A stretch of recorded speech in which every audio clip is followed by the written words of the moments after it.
Over the next 3 lectures, we're going to be going over the array modifier.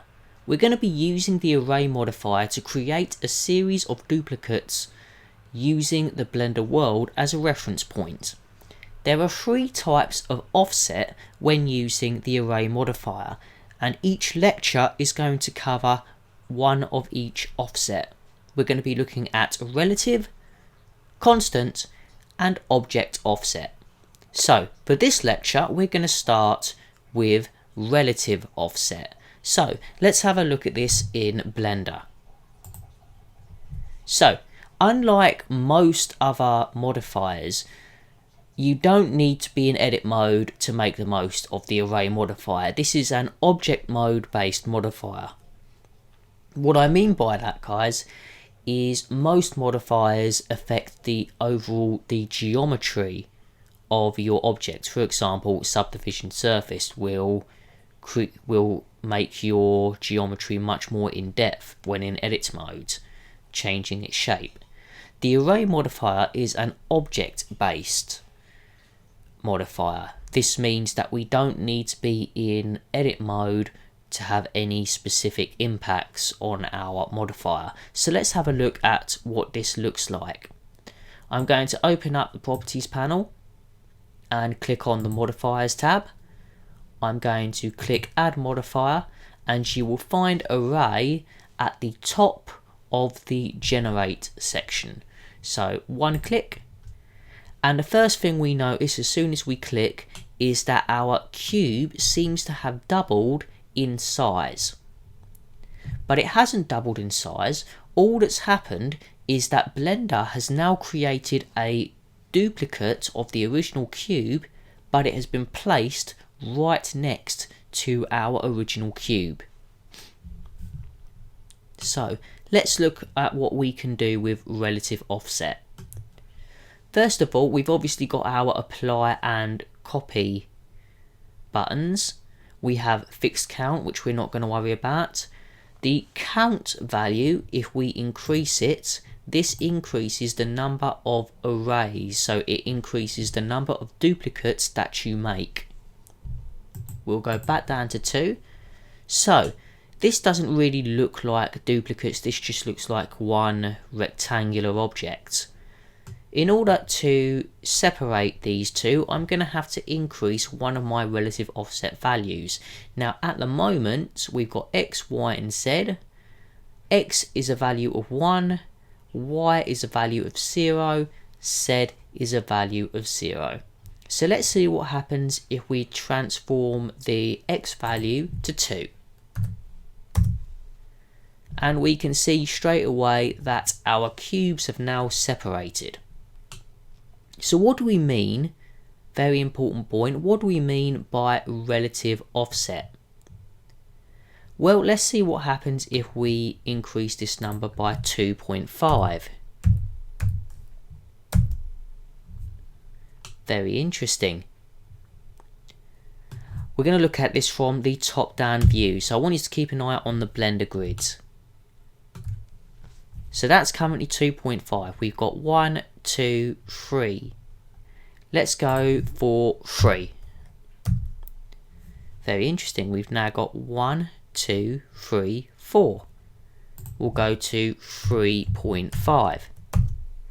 Now we've got 1, 2, 3, 4, 5. So basically, relative offset uses the world, the Blender world, to calculate the distance between the two Blender objects. Let's see in more detail how this works. So if we go into the scene properties panel, what I'm going to do now is I'm going to increase the values of my scale values to 1.5. So I'm going to increase them all. Actually, we'll make it easier. We'll make it 2. Now, the values, if we zoom out a bit, it's no longer in straight units. We can see that's a lot more than 5 by comparison. So what we're going to do is, we've got it at 2, we're going to apply this scale. So we're going to go to Object, apply, scale. So currently we have it at 3.5. Let's set this back to 1. And same as before, it now links back with our original cube. Let's now turn this up to 2. Very interesting.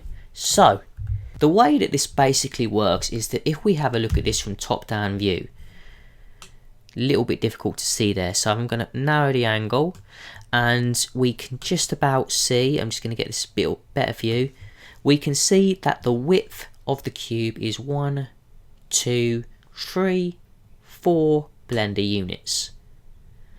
The gap between them is also 1, 2, 3, 4 Blender units, and that says 2. So basically what this means is that when we have an offset value of 2, the value and the distance between the two cubes is the equivalent to a full cube. So you can fit an entire third cube in between these two cubes. That's how we calculate the offset. That means that if I increase to 2.5, let's see what happens. 2.5, which increases by another 2. So we can 1, 2, 3, 4, 5, 6. It increases by another 2 Blender units, because these 2 Blender units make up half of the width of the original. So that means that if we go up to 3, we should go a further 2 Blender units, which we can just about see. Obviously the Blender grid stops there, but we can just about see that. Of course, we also have the Y values and the Z values. So if I turn this back to 0 and increased this value to 2, we can see the array now takes effect along the Y axis.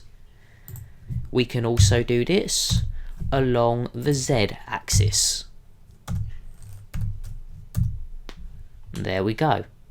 Don't forget, we can also input minus values, so we can go -2 to position the array in the opposite format.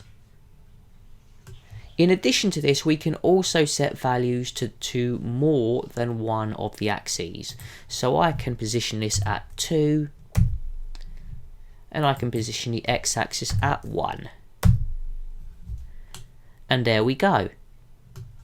If we pan out, once we're happy with that, we can increase our count. So I don't recommend you increasing the count until you're happy with the distance between the first two. So we can increase that 3, 4, 5, zoom out, and the offset values will be the same for each of these cubes.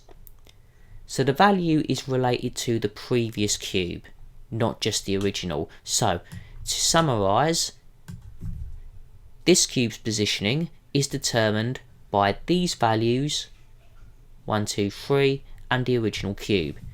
The next cube's positioning is determined by these 3 values again, but this cube is the original position from the offset.